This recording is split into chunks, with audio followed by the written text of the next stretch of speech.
Let's gaze indaba ze-1KZNTV oyifondola usamukeliso wanqolonga ngikubingelele mbukeli ake sibheke ehamba phambili usukuna namhlanje. Uthi-ke Uzizwa Enovalo Undunankulu Kazulu ayifakela isibuko okungaholi amakhansela kanti-ke kubulawe umhlengikazi wagqitshwa ensimini. Undunankulu Kazulu inkosi uMangosuthu Buthelezi uthi-ke Uzizwa Enovalo kungaseke kwenzeke emhlabeni kaZulu uma izinto ziqhubeka ngendlela eziyiyo. Ushenge uthi-ke sekusele kancane ukuthi lo mhlaba uhlithwe yilabo kade bewuconsela amathe uphumeke ezandleni zabanikazi bawo. Umntwana uthi-ke kuhlelo obala ukuthi-ke ukuhlakazwa kwebhodi leNgonyama Trust kuyinhloso yokwenza leli bhodi libe buthaka ukuze-ke kuyobalula ukulihlwitha kuZulu. Undunankulu usho kanje-ke nakwimbizo yamakhosi empangeni lapho amakhosi azobhunga khona kabanzi ngokwenzekayo kwiNgonyama Trust. Kukhulu ukukhala kumntwana kwaphinda ngene ngezingxushunxushu eziqhubeka kuyibhodi lengamela umhlaba kaZulu iNgonyama Trust Board. Ushenge usamile kwelokuthi ukususwa kwejaji uJerome Ngwenya kulesi sikhundla kuzoliqeda amandla leli bhodi. Uthi akaphikisene nokuqokwa kwenkosi yaseMazimeleni kepha ufisa uNgwenya aqhubeke kuleli bhodi ukuze nabangenayo bezoncela ulwazi mayelana neNgonyama Trust.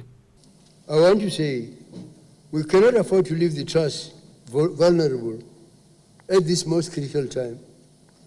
I therefore appeal to His Majesty not to change his mind, but to make provision in the first place for a proper handover, who should allow His Majesty's nominee to learn his ropes.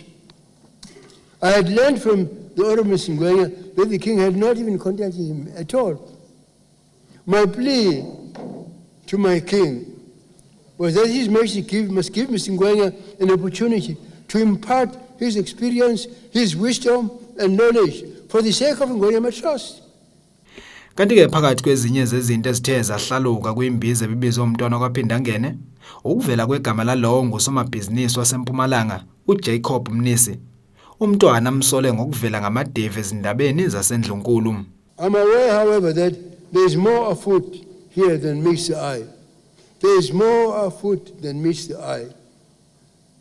It appears that Mr. Jacob Mnisi, the business who says that we are tribalistic, who was already tipped by the King as his nominee before the King announced Inkosi Mzimela, is very, very deeply involved in all the matters of the Zulu nation right now. He has been heard boasting that Inkosi Mzimela will only be a chairman for a short time, after which he himself will become the chairperson. Inkosi Mzimela, he says, is his front, in other words. Umntwana kwaphinda ngene uphinde waveza nokuthi sekukhona nelinye ibhodi elibizwa ngeBayede Trust elasayinwa nangunomthebe wesizwe isilo uMisuzulu kaZwelithini. There is also a lady, Miss Rejoice Tombente Tembe, who is an associate of Mr. Mnisi, who is almost permanently at the house where the King is staying in Durban at present. I cannot mention at this meeting some things that she is said to be doing when she is present at the house, which endanger the King's life. In February, she told the Daily Sun that His Majesty had nominated her. She was also nominated by the King on the transport. Can you believe that? Yet, here is a trust deed in my hand. I think that it's very interesting that there is now a Bayede Trust which has been signed by the King, and in which this lady, Rejoice Tombente Tembe, is a witness. Another trust, I know nothing about it. Kanti-ke uNdunankulu wesizwe uphethe ngokuthi sekusinda kwehlela esikhundleni sakhe sokuba uNdunankulu kaZulu ngenxa yendlela okuqhubeka ngayo izinto phakathi kwakhe nesilo. Lo fasingene bantwana benkosi nonke makhosi senjenkulu. Ngikhuluma ngesimo esikhuni engibona ngikuso. ngizimisele ungayifulatheli ngonyama yami. Ngizimisele ungayifulatheli ngonyama yami. Ngibophezela ukuba senkonzweni yombuso wayo. Lokhu ngizokwenza ngentshisekelo lokuyidela ngokufanayo njengoba ngenza esilweni simzalayo ngonyama yakokhetha nakumkhulu wakhe isilo ezizala umnjakombana ubhusha. Kodwa isilo sesikwenze ngoba likhuni uba ngiqhubeke nalenkonzo ebengikuyo. Ngakwenzeka izinto ezinjengalezi engizibekela lo mhlangano engubizile njengoba ngifisa laba konke engqondo enjinkulu abakhulu enjinkulu bekhona ngangibeka lo mbiko onzima awunamakhosi esizwe insika zobukhosi ekhona kanye nabahlonishwa imeya zethu ezisebenza nomhlaba esebenzela abantu ingonyama Trustland into engidele yonke impilo yami ngiyilwela ngakho ngifanele ngicabanga ukuthi uthini enhlizweni yami ngikwenzela sona isilo lokhu ngikwenzela sona isizwe kodwa nxa ngibona isimuka namanzi ngizwa ngingazi ukuthi ngiyamukela kanjani ukubona lihamba kanje izwe. Ezindabeni ze-1KZNTV kubika umqondisi Myeni ngesempangeni. Amakhansela ANC ngaphansi inkosi Langalibalele athi-ke azolinda-ke iziyalelo zomnyango ezokubusa ngokuhambisana nezindaba zomdabu kulesi sifundazwe ngexathu-ke eliya phambili ukugwema-ke inkinga yokungaholela kwabo ngesikhathi okwenzeke kule nyanga njengoba bethi-ke iziphathimandla zabatshela ukuthi-ke ngeke bahole ngoba-ke abasebenzanga. La makhansela-ke kwakumele ahole ngomhlazi ngama-20 kwephezulu kwangaba khona oholayo kodwa-ke emva kwencwadi yabhalwa umnyango baze-ke bahola ngolesithathu phakathi nesonto. Lamakhansela amaqembu aphikisayo athatha azoqhubeka nokulalela iziyalelo zomnyango zokubusa ngokubambisana nomdabu ngokuthi iziphi inyathela kumele ayithathe bangabe kuphinde kwenzeka kuphazamiseka ukuholelwa kwabo. Noma ukhokha futhi esibhalile kade uzwa nje Enovalo umkhandlu municipal manager ukuthi okusho ukhokha kwesinye isikhathi ukushaya indiva kakhulu. Sithe sibona ke kwadlula nje insukwana ukhokha ubhalile because ukhokha ukuchaza ukuthi uma ikhansela linga attend nithi nina ke attend ikhansela kuba khona ama steps alandelwayo before uthi ubamba umholo wekhansela awumana ngiunqume or decide ukuthi ke lona iallowance yekhansela uyayibamba. So umasipala ke uhlulekile noma uzange uwalandela lawo ma processes ukuthi amakhansela mhlawumbe wase kuma disease noma wenzeni kodwa nje banquma ukuthi amakhansela lawa aphikisayo bewubambe umholo.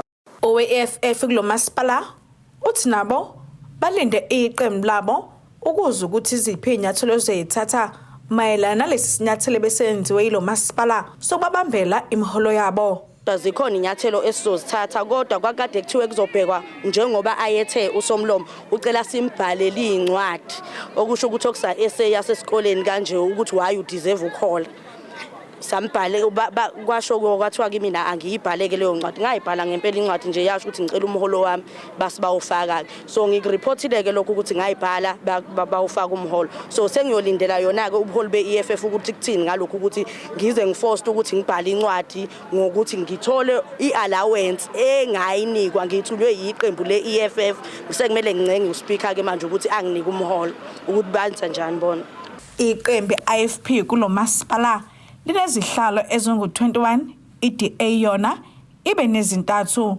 lokho kwenza IFP mabeshade neDA bebe nezihlalo ezingu-24 kanti amaqembu aphikisayo ahlanganisa ANC namanye abe nezihlalo ezingu-23 ngenyanga ezayo kulo masipala kuzoba nokhetho lokuchibiyela emawadini amathathu kulandela ukuthi IFP yaxosha amakhansela awo ayekwasola ngokuthi azovota namaqembu aphikisayo ukukhipha iIFP emandleni. Ethinta umeya walo masipala ukhansela Mduduzi Myeza akazange aliphendule ucingo kanjani nemiyalezo abekade ethunyelelwa yona. Athi izinqumo zongayo emhlanganweni abamananga bayithatha kepha iningi izinto beyilokhu zenzeka benganiki ithuba mangabe kukhona okumele kudingidwe kwimhlangano yomkhandlu. Kodwa bohosibisi ngisesikhotho. Umunyu nosizi ke bekubhala ebusweni kumalungu omndeni wakwaMchunu eKholenso ngemuva kwehluko kubulawe ngaso ilungu lalomndeni uThapsile Samkeliswe Mchunu lona ke wesifazane obesebenza njengomhlengikazi esibhedlela iphila njalo eMsinga utholakala ke egqitshwe engadini kuso lesi sibhedlela. Amaphoyisa ke asesiqinisekisile ukuthi ke kukhona owesiliso seboshiwe osola ngokubulala lona wesifazane. Usizi libhalwe ebusweni emndenini wakwaMchunu eKholenso emva kwesihluko kubulawe ngaso ilunga lalomndeni. Owesifazane obesebenza njengomhlengikazi esibhedlela iphila njalo eMsinga owadwa ngenyanga edlule utholakala egqitshiwe engadini kuso lesi sibhedlela. Ugogo wakhe uthi wagcina ukubonakala emsebenzini mhla zingu-24 ngenyanga edlule ephuma emsebenzini. Lahlekile Samkelisiwe nge-24 nyangeni ephelile njengoba ezitholakala nge-24 singamazi uthobile ukuthi ukuphi. Okukhulu ke kunakho konke besingabekanga ukuthi uthobile singamthola sengasekho ngoba uthobile bekumuntu othobile nje njengegama lakhe. Ingane bengakuthandi ngisho ukukhuluma. Kanti umama wakhe omdala uJabulile Mchunu uthi balekelwe lamaphoyisa aseMsinga ukuthola umkhondo. Ngenhlanhla ke thizi sithole iphoyisa elisizile okuyilona elenze ukuthi sikwazi ukuthola uSamkelisiwe njengoba simtholile. Ele hambe phambilini la yokwenza uphenyo lathola ukuthi umsolwa kungacishe kube ubani. Kodwa ke lize ukuthi elisizakale ngako liphenye ngamabhenki lathola ukuthi kunemali kaSamkelisiwe sikhishiwe la sithole khona ke umkhondo kamsolwa lo okuyena obanjiwe njengamanje okuyena osincedile ukuthi sithole uSamkelisiwe la kade emgqibe khona umsolwa lona otholakale ekhiphe imali zonke zikaSamkelisiwe eyimphakathi sibhlungu emphefumulweni kodwa sesibonga uNkulunkulu ukuthi kukhona la sesilekelele khona ngoba bese sikhalela ukuthi sithole lona ithamo ngoba haya amathemba wona bese siwalahlile ukuthi umntwana ngenze ukuthi usaphila. Uqhube ngokuthi lo wesifazane utholakala elimele kakhulu kanti bese eqala nokonakala. Ubese khomba ke ngenhlanhla ke uma ekhomba ke lapho unyawo lomntwana belivelile. Umgojana nje obekuyiwona bekumgojana omncane obona nje ukuthi umntwana belahliswe kwenja. Uberephiwe ke ubuso bonke ngoplastiki. Wayesefakwa isaka lempuphu la ngenzansi bengenziwe lutho.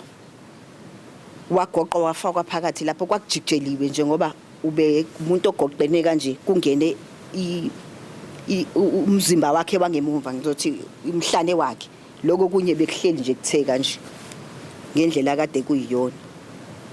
Kodwa kumntwana besonakele ngoba ulimele. Bosonakele ulimele umntwana. Khona manjalo lo mndeni awukabi nalo usuku oluqondile lokufihla kwalo wesifazane kanti amaphoyisa aqinisekisile ukuthi lo wesilisa osolwa ngokubulala uboshiwe. Ezindabeni ze1KZNTV kubika uThobeka Dladla ngiseKholenso. Asike sisishelele ezitolo sobuya siqhubeke nazo indaba zethu.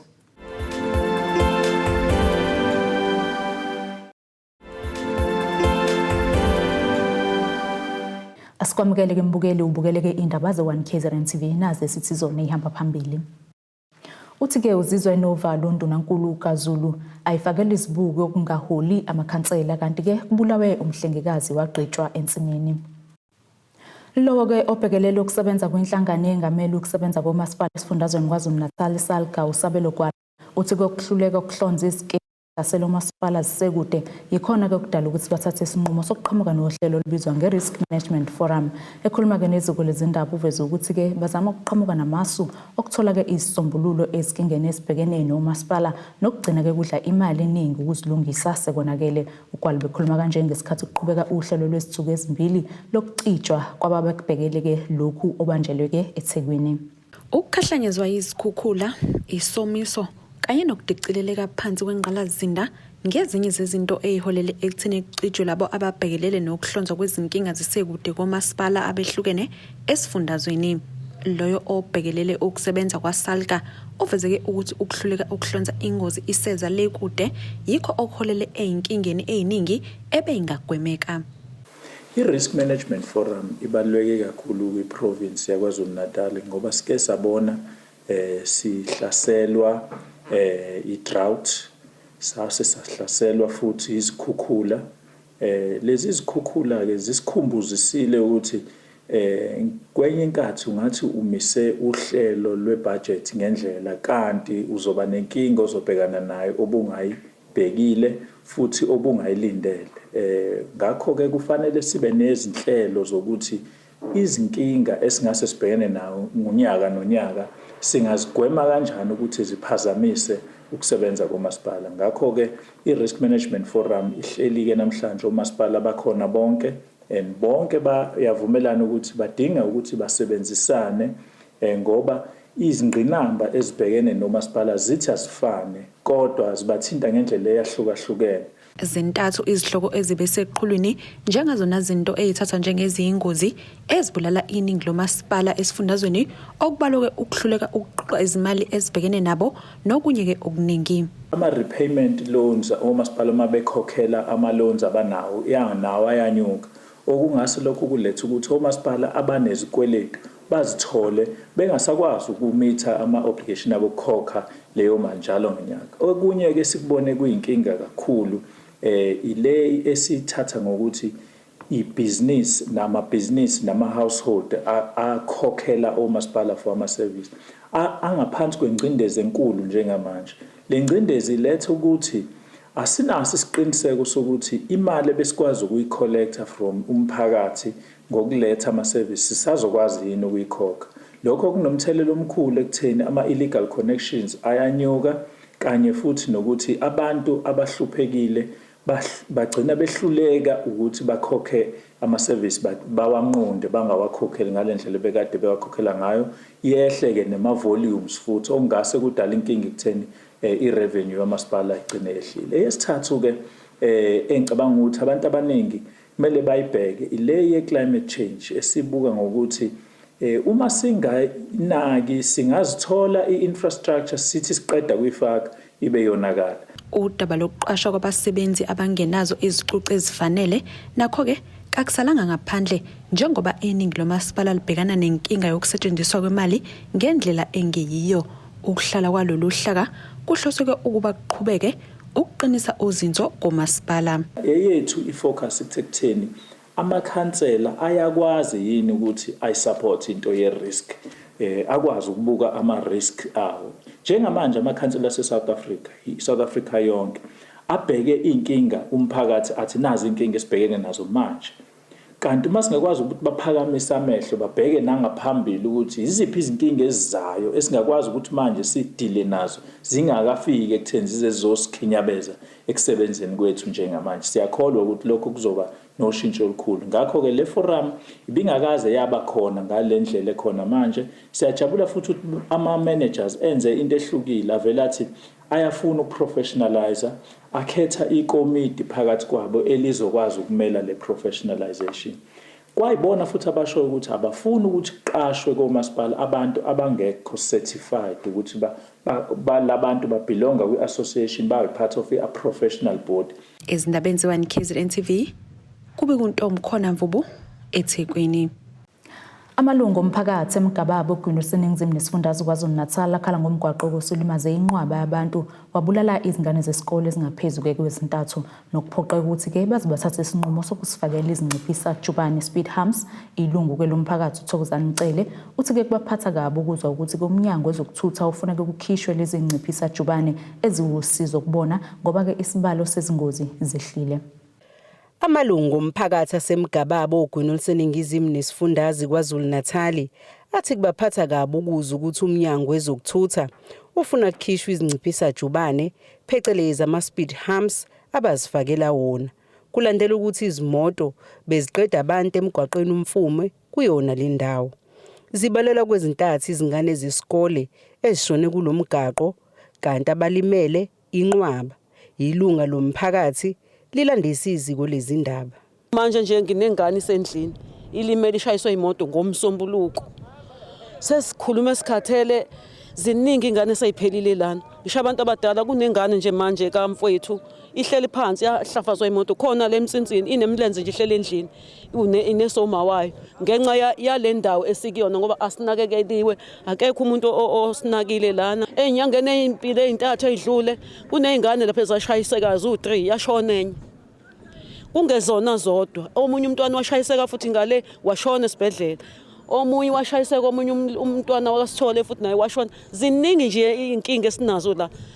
Elinye ilunga lomphakathi lithi lafaka izinciphisajubane ngemuva kwezikhalo zomphakathi kanti bese kuneminyaka engaphezulu kwemihlanu befaka isicelo sokufakela izinciphisajubane.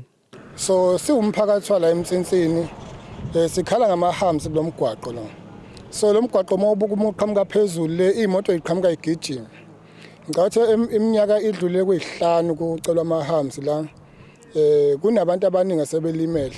Abanye bahleli kuma ebhedlela bimlenze ivuvukele kunezingane nje ade ishayiswa imoto la enye ishonile lapha phambili.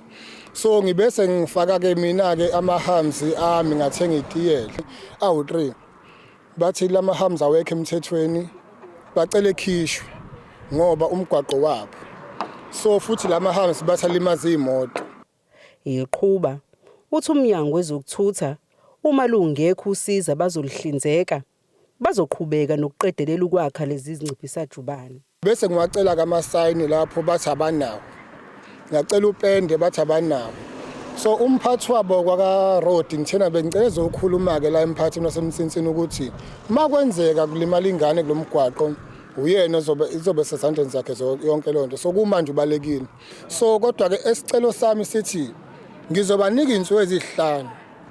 Uma beke bahluleke lezi insuku ezihlanu ukuwafa ukusilungisela lento besinika upende noma sinika amasana noma bewalungisela amahamsi ngizobe sengiwaqhubeza noma ngosimende ngiwavalele ngoba one asiwushisile umgwaqo ayikho into ekuthiwa siyidamage.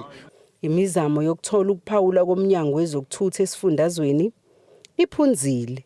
Imiyaleza bebethunyelelwa yona abazange bayiphendule. Izindabeni ze1KZNTV kube kuzamando sicele ngisemgababa. Intokazi yaseMadlanzini Richards Bay nyakatho nesifundazwe KwaZulu-Natal ngusozinyama iphephezeliseke iflag laseNingizimu Afrika phezulu emncintiswaneni wosozinyama i-Arnold Classic Africa obubanjelwe eGoli ngempela sonto edlule ngesikhathi ke ithatha indawo yesibili kulomncintiswano. Ekhuluma ke neziko lezindaba Isabel Mchunu uthi ke uphuma endaweni yesibili kusho likhulu kuye kungumphumela ke ukusikhandla njengoba ke kulomqhudelwano ubuhlanganisa kamazwe angama-27 abekade eqhudelana. Phezu kwamazwe angama-27 abangenele umncintiswano we-Arnold Classic Africa nobekungumncintiswano osozinyama obubanjelwe eGoli ngesonto ledlule, intokazi yaseMadlanzini Richards Bay u-Isabel Mchunu ubeke sithatha indawo yesibili kulomncintiswano. Uthi lokhu ke kwenzeke ngenxa ukuthi ke ubesikhandla uyasiqhenya futhi nangomphumela abuye nawo. South Africa participated amongst 27 countries that were there. We got position 2. Angola took it first place, that was Angola took number 1, and then we took in number 2, number 3 was Namibia. Yeah.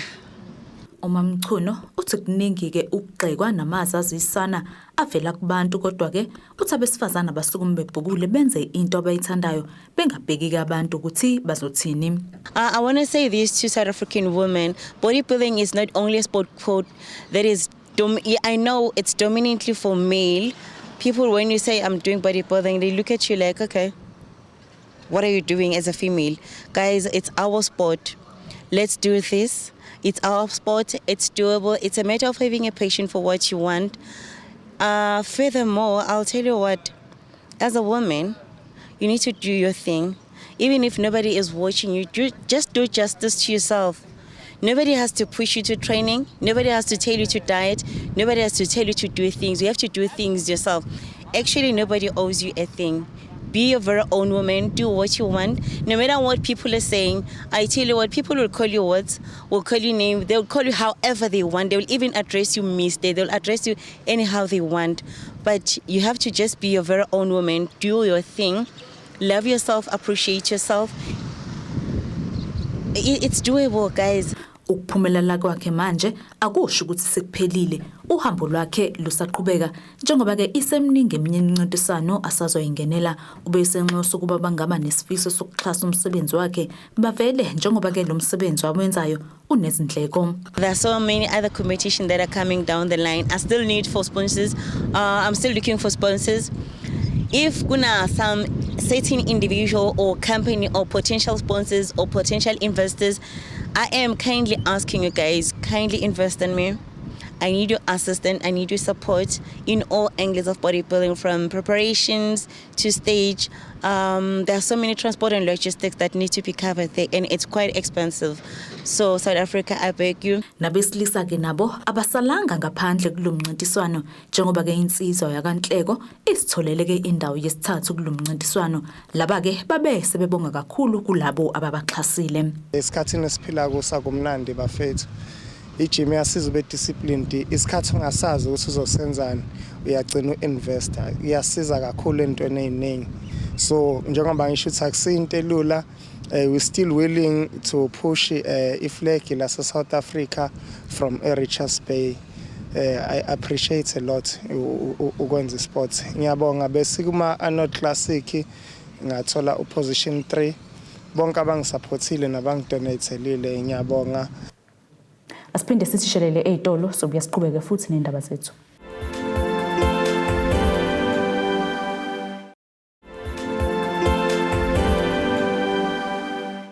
Asiphinde sikwamukele ke mbukelo sabukele zona indaba ze1KZNTV nazi ke besithe yizona ehamba phambili. Uthi ke Uzizwa Enovalo Undunankulu Kazulu ayifakela isibuko okungaholi amakhansela kanti ke kubulawe umhlengikazi wagqitshwa ensimini. Ake sibheke engosini yezomnotho.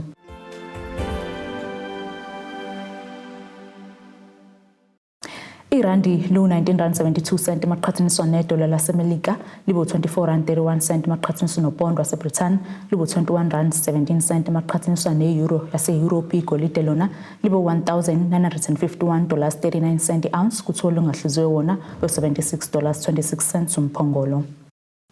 Ake sibheke ke engosini yezemidlalo.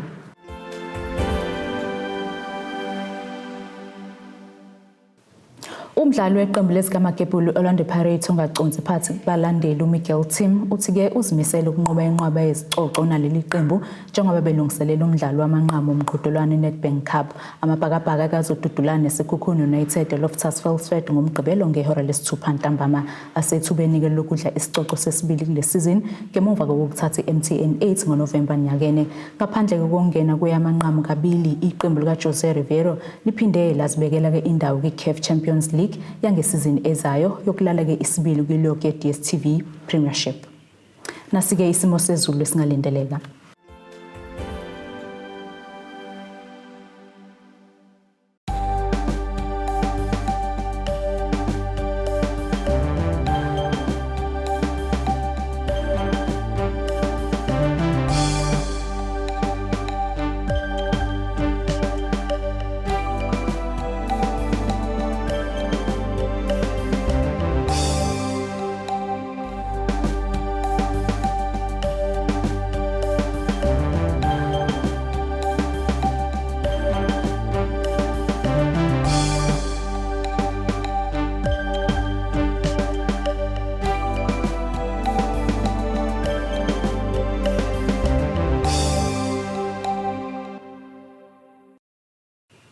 Bukelike ziyaguqa bese kuphathele zona osukwini namhlanje mina nawe sihlangane kusasa futhi lesikhathi esifanayo sala kahle emakhaya.